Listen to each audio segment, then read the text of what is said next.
การเฮ็ดตีนกระม่องกระยังการครอบปากและการเฮ็ดหูขั้นตอนแรกเรามาใส่ตีนกระม่องกระยังนี้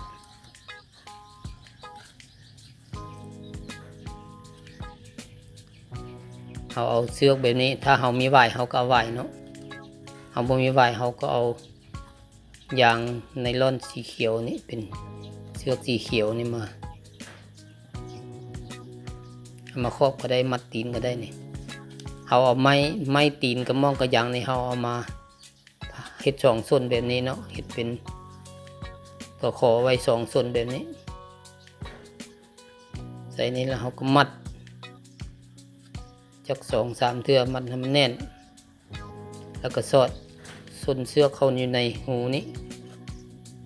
สอดเข้าอยู่ในหูนี้ออกมานี้แล้วก็มาแทงเข้าข้างมันนี้เอาเล็กแหลมเอาหรือว่าไม้แหลมก็ได้เอามาเสียบเข้านี้เนาะขั้นตอนนี้มันจะเสียบยากหน่อยนึงเราต้องใส่ไม้ใส่ไขควงนำทางก่อนเสียบเข้าไปแบบนี้ให้มันกายเข้าไปประมาณ 4-5 เซนนี้เข้าไปนี้แล้วเราก็สอดเชือก2 เส้นนี้เข้าไป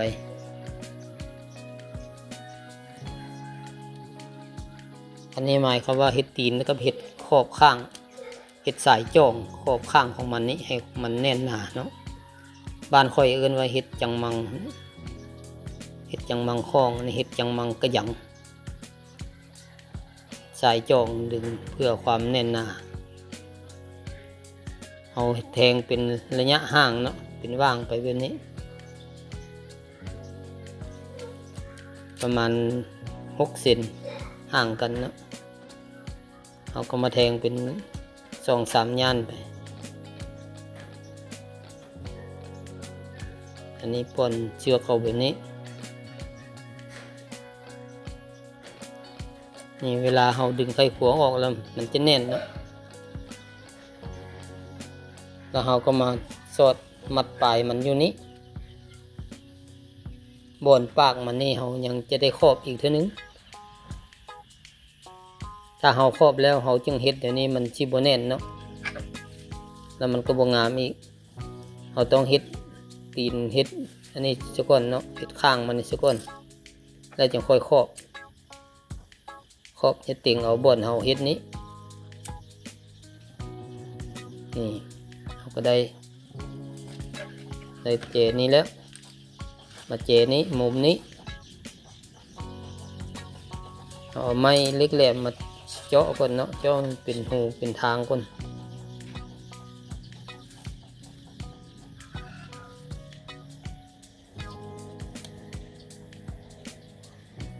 สอดเข้าแบบนี้เนาะ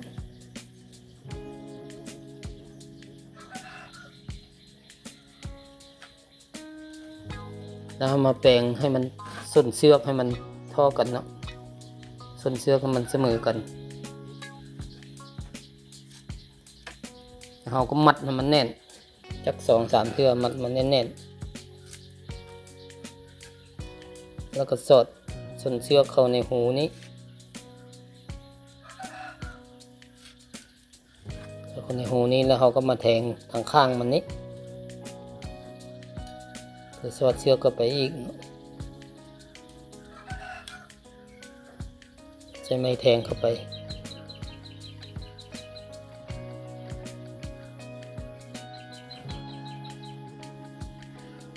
ใช้ไม้คิดขึ้นมา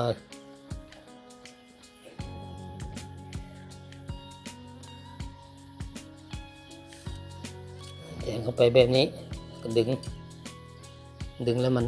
จะแน่นเนาะมันจะเจ็บมันจะแน่นดี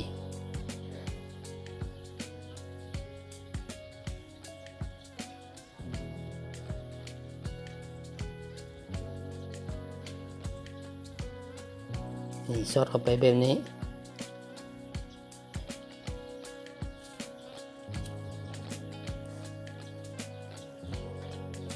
แล้วก็มาแทงอีกบัดทางถึงนี้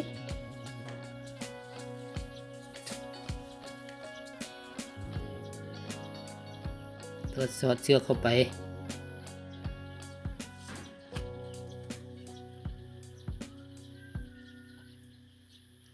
แล้วเราก็สอดจากไหนออกมานอกอีกบาทหนึ่งเพื่อว่ามันหัดเอาขอบปากมันนั้นไว้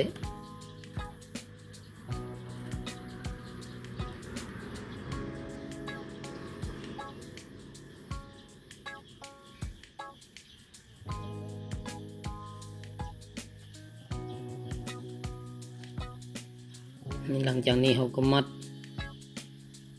มันแน่นๆกดไฟเซ็ตมาจูด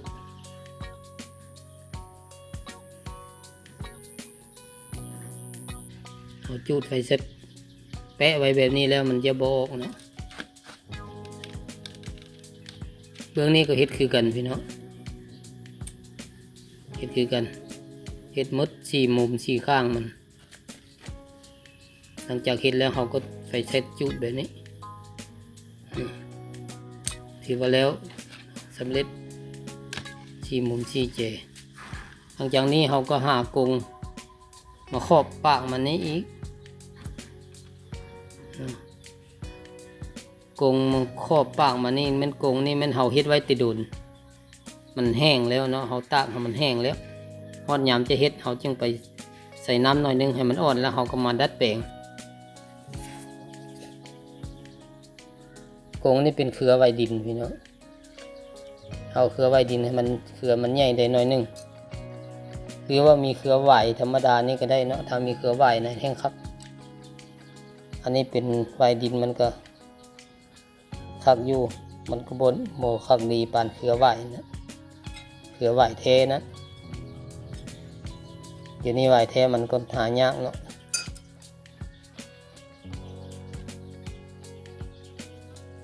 เราต้องมาเฮ็ดตากแดดไว้สักก่อนหลังจากสีใส่งานเขาจึงเอามาใส่น้ำแล้วมาแปลงแล้วก็มามัดใส่ปากกระมองกระยังแบบนี้เนาะวิธีครอบคล้องเขาก็เฮ็ดคือกันนะวิธีครอบกระมองกระยังนี่ก็เฮ็ดคือกันใส่ขอบนอกแล้วก็ใส่ขอบใน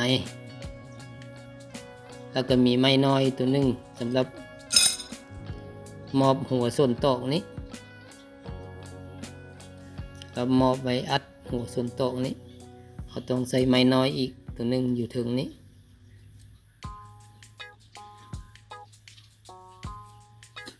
ก่อนจะทักขอบเราก็ต้องได้มัดแบบนี้ซะก่อนเนาะ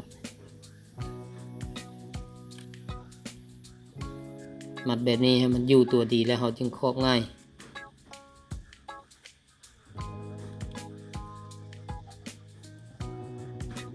อันนี้แต่ละขั้นตอนละเอียดเนาะให้เบิ่งให้คิดว่าผู้ใดเบิ่งคักแล้วก็ต้องจานเป็นต้องเฮ็ดเป็นนะอันนี้การทักขอบเนาะทักขอบคือกันก็เอาทักขอบคล้องนั่นแหละพี่น้องทักขอบนี่เอาสอดเข้าไปเทื่อที่1นี่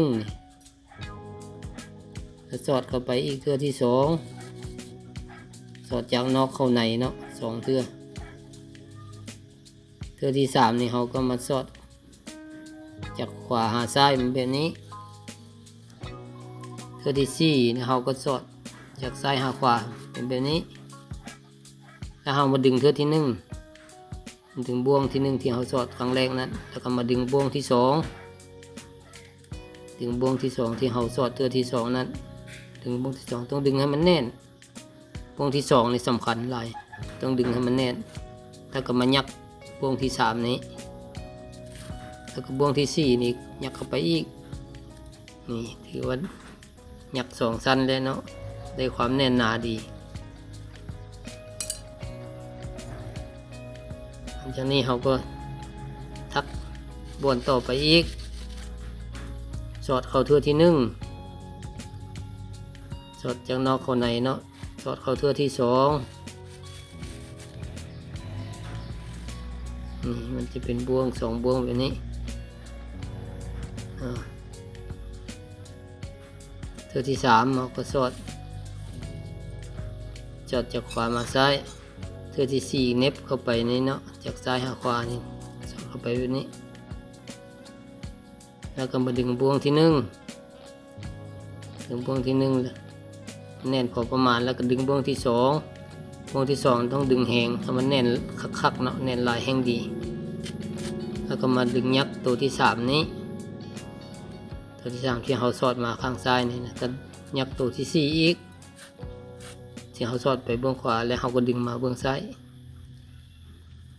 เป็นการยักสองสั้นเนาะแล้วก็ต่อไปเราก็มาแทกระหว่างมันให้มันเสมอกันเราก็มาเจาะหูอยู่นี้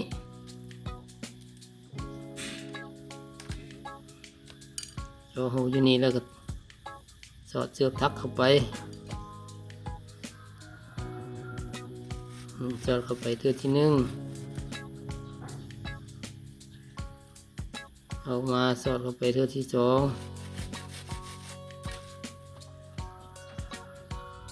สอดมาเทื่อที่สามสอดมาทางข้างนี้เทื่อที่สี่สอดทางข้างนี้อีกเนาะสอดจากซ้ายไปขวานี้ดึงบ่วงที่หนึ่งแล้วก็ดึงบ่วงที่สองดึงแห้งๆเนาะบ่วงที่สองนี่แล้วก็ยักดึงแห้งแล้วก็ยักตัวที่สามนี้ดึงมาทางข้างซ้ายนี้แล้วก็ตัวที่สี่ที่เอาไปข้างขวานั้นก็เอาส้นมันกลับมาข้างซ้ายมาดึงแบบนี้อีกยักไว้เป็นสองเทื่อยักเอาครอบแบบนี้แหละนะเห็นแบบนี้ไปจนสุดพี่เนาะจนอมหอบตอนนี้เราก็ตัดมาตอนที่เราครอบแล้วตอนออมหอบแล้วเราก็มาหาวิธีเก็บปลายเสือกนี้หาวิธีเก็บปลายเสือกนี้สอดเข้าตามข้างแบบนี้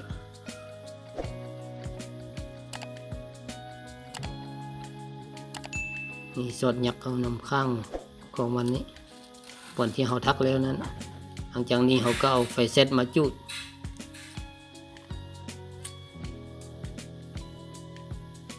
นี่ถือว่าแล้วพี่น้องสำเร็จแล้วการขอบปา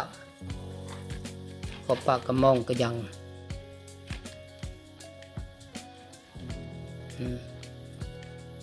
ขั้นตอนต่อไปเราก็มาเฮ็ดหูมันเราก็มาเจาะสีหูแบบนี้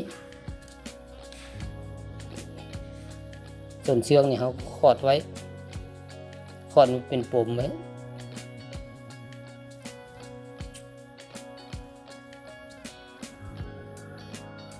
เอาไว้อยู่ข้างในพี่น้อง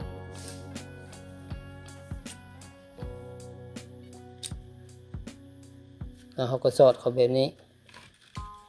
เอาบาจัก2 เส้นตอกสั่งหันเนาะเห็นให้มันเป็นบ่วงเป็นหูนั่นเป็นบ่วงน้อยๆระวังลมปลายทู่เนาะลมปลายทู่หรือว่าใหญ่กว่าปลายทู่หันน้อยนึงสอดเข้าไปจัก2-3 รอบ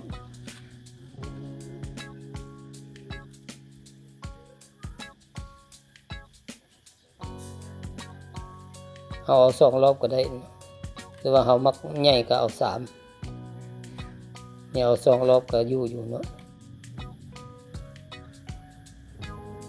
ค่อยจะเฮ็ด4 หูเลยเนาะแต่ว่าส่วนหลายก็มองในเพิ่นเฮ็ด3 หู2 หูเครื่องคือกันนั้นเอาไว้พายเวลาพายและ2 หูที่ใกล้กันนั้นเอาไว้คัดเวลาเขาคัดใส่เอว